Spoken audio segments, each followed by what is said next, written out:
Local hospitals, schools, and police departments are hanging the Help Wanted sign in Puerto Rico. There's always been a very tight connection. How recruiting 1,000 miles away benefits Puerto Ricans and Central Floridians. Tuesday at 6. Local, live, late-breaking. WESH 2 News starts now. Joe Biden's legacy of accomplishment over the past 3 years is unmatched in modern history. And I am firsthand witness that every day our President Joe Biden fights for the American people, and we are deeply, deeply grateful for his service to our nation. First at 6, Vice President Kamala Harris making her first public remarks since being endorsed by President Joe Biden after he withdrew his re-election bid Sunday afternoon. That historic withdrawal changing the course of this year's presidential election and bringing in reactions from around the world. Biden made the announcement through a letter on social media Sunday afternoon, less than 30 minutes after posting that announcement. The president then endorsed Vice President Kamala Harris to be the Democratic nominee. We have team coverage tonight spanning from Florida lawmakers weighing in on Biden's decision and endorsement to the ongoing efforts to get voters to the polls this November. Thank you for joining us this Monday. I'm Stuart Moore. And I'm Summer Knowles. Statewide, political leaders are now making their opinions about Biden's decision known. WESH News' Greg Fox kicks off our team coverage, explaining that some Republicans want Joe Biden to end his career right now. Biden's decision not to run and to endorse Kamala Harris is now causing some donors doubt. They're not all fans of Harris and aren't shy in expressing their concerns. One of those donors right here in Central Florida says he notified the Democratic National Committee that he would not be hosting a fundraiser for Harris. Attorney John Morgan says he respects Biden but struggles to embrace today's partisan politics. That's what's frustrating to me about politics today. This just the extreme right and the extreme left. I'm not an extremist. I'm, what's the song say? Stuck in the middle with you. That's me. I can get enthusiastic about somebody I love. I can't about somebody that I'm very neutral on at best. Not all donors are abandoning Harris, though. She has raised a record $28 million campaign dollars in 5 hours following the Biden announcement on Sunday. The Associated Press is reporting that Kamala Harris is consolidating support for the Democratic presidential nomination. It says more than 1,000 pledged delegates have announced plans to support Harris at the convention, including 210 from right here in Florida. That's more than half of the delegates she needs to secure the nomination. The Democratic National Committee most recently set the benchmark to win at more than 1,900 delegates. And now that Harris is the leading candidate to succeed President Joe Biden as a presumptive Democratic presidential nominee, lists of potential VP picks are being compiled. The Associated Press has 4 names on its list of top contenders. Kentucky Governor Andy Beshear is described as a rising star in the Democratic Party. North Carolina Governor Roy Cooper made the list after winning 6 statewide general elections over the course of 2 decades. Arizona Senator Mark Kelly entered the national political spotlight when his wife, then U.S. Representative Gabby Giffords, was shot in the head. And Pennsylvania Governor Josh Shapiro has been a surrogate for Biden, backing the president in multiple appearances on cable networks.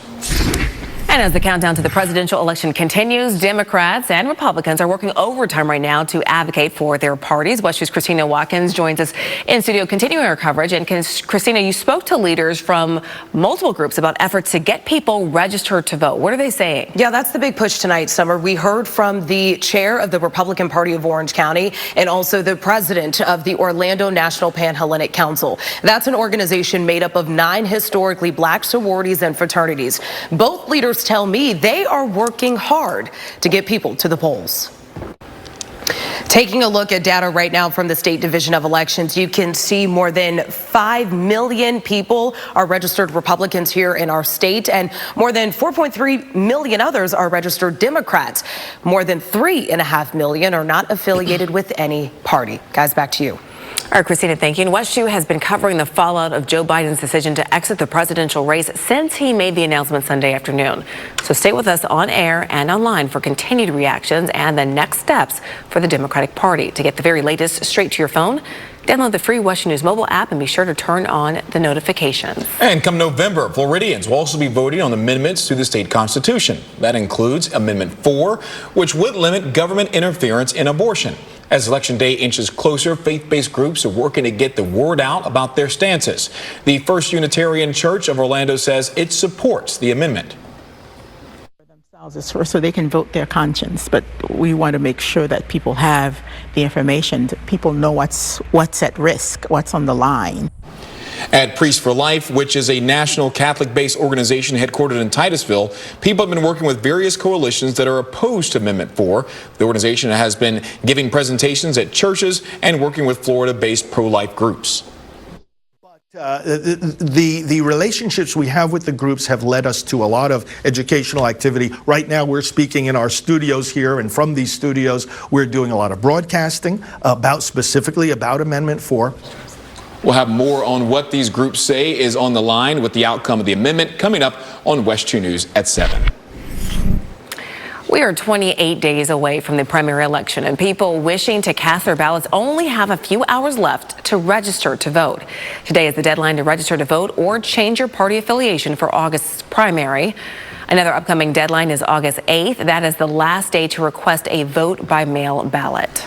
Let's talk now with First Warning meteorologist Cam Tran. Cam, you have been looking at this radar. It's been building off to the west, but some of these storms are getting closer and closer to the metro. I know, it's back building. So we had a sea breeze collision that happened just west of I-4, but now those thunderstorms are starting to build back towards Orlando, and you can definitely see that right now, particularly in southwestern Orange County.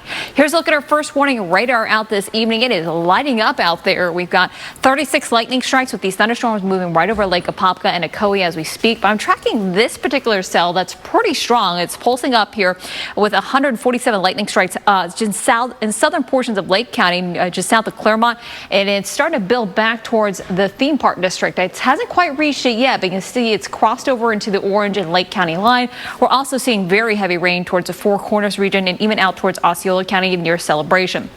Strong thunderstorms across the Polk County this afternoon as well. We're also noticing this strong thunderstorm cell in eastern Marion County, stretching from Salt Springs all the way down to the Ocala National Forest. So quite a few thunderstorms out there, but again, most of it is west of I-4. Right now, taking a look at those temperatures, 88 in Orlando, 87 in DeLand. As we go through the next 12 hours, a couple of thunderstorms could be on the isolated stronger side west of Orlando, which is why we have impact weather from now till 8.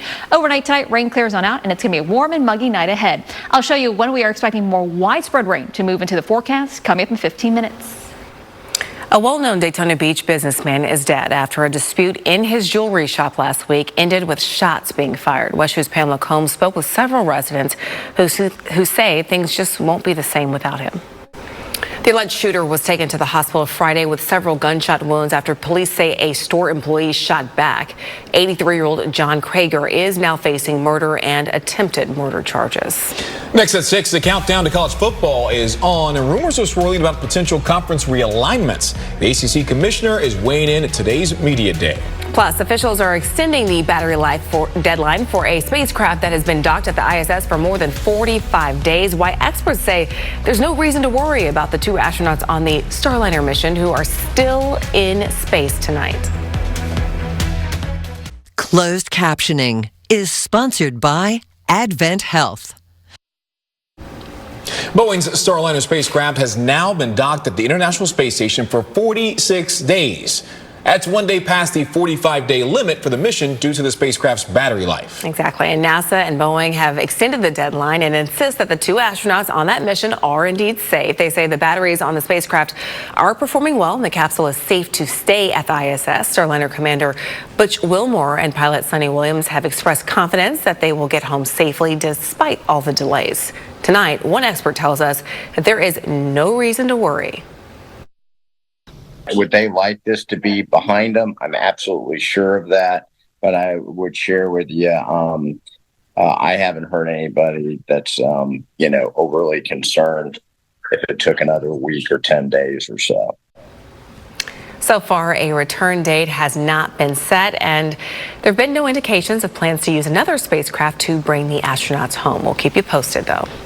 And right now on the ISS, the Starliner and Expedition 71 crews are hard at work. The astronauts kicked off the week by relocating gear, cleaning crew quarters, and conducting various inspections. They also worked to reconfigure power systems and collect air samples for analysis. An historic launch is getting ready to take off from our Space Coast.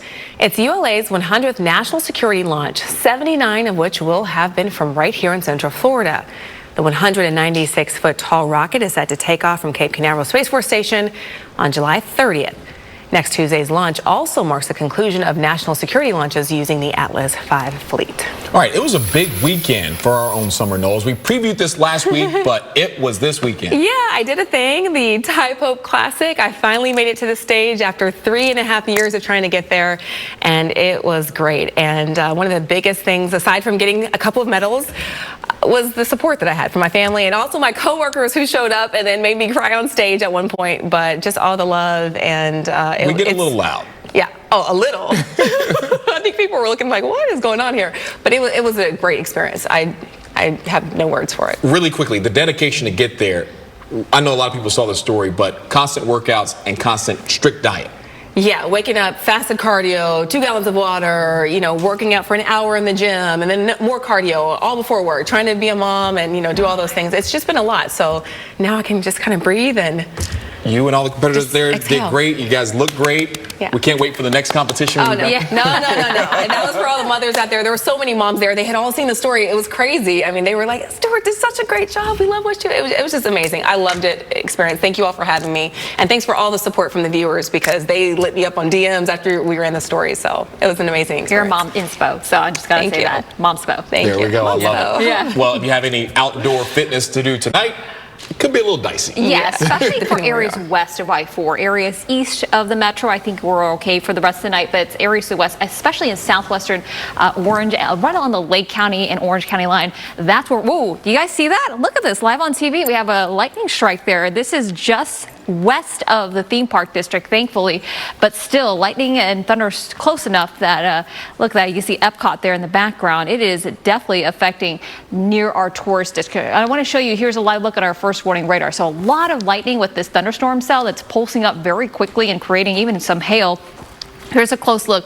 We've got that thunderstorm that we were just tracking, showers of thunderstorms over Lake Apopka, Zellwood, Montverde, and Ocoee. But this is the cell that we're watching and the one that was in our tower camera showing all that lightning, well over 173 lightning strikes with this boundary collision that happened just right around the Four Corners region, producing very heavy rain here. I wouldn't be surprised if a flood advisory gets issued soon because this thunderstorm has not budged much over the last hour. And you can see it's starting to back build towards the tourist district. So if you're out by that area, it is not good to be outside right now. You saw proof of that from our tower camera. A lot of lightning associated with this particular cell. And we're also noticing this hail core, again, pulsing back up again. It pulsed down, and now it's pulsing back up. This is very typical when you get some of these sea breeze thunderstorms this time of year. This hail core right along the Lake and Orange County line.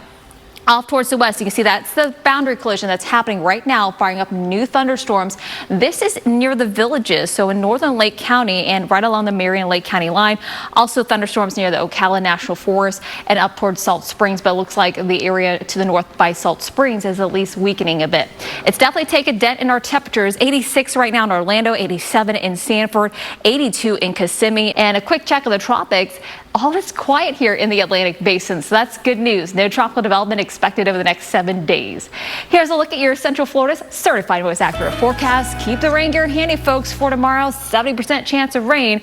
And then as we go into Wednesday into late week, slightly lower at about a 50% rain coverage, but highs will climb into the mid-90s. And then early into the weekend, we are going to track more rain showers and thunderstorms, around 60 to 70% rain coverage Saturday, Sunday, and even into Monday. Those high rain chances stick around. All right, Kim, thank you.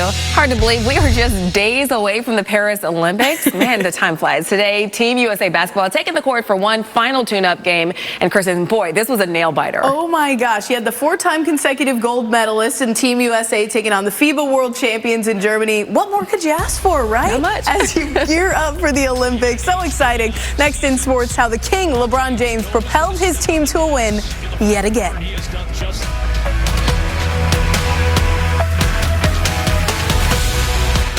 What does Central Florida's most accurate forecast look like?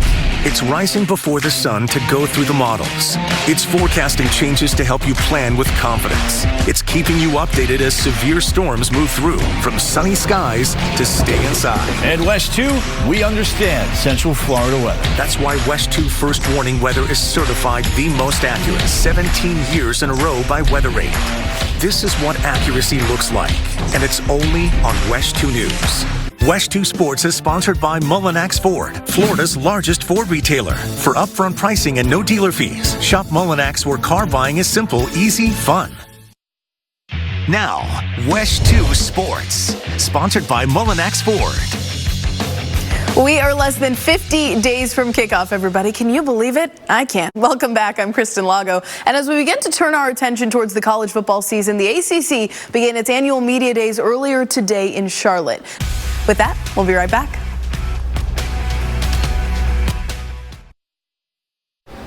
We have several stories we're following for you tonight at 7. A man killed during a meeting to finish an online sale in Sanford. WESH 2 investigates how the shooting went down and what you can do to protect yourself when completing a transaction. And the U.S. Secret Service director grilled on Capitol Hill. See the intense back and forth that got a member of Congress reprimanded. That's our report for tonight. NBC Nightly News with Lester Holt is next. We'll see you again at 7 and then at 10 and 11. Have a great night.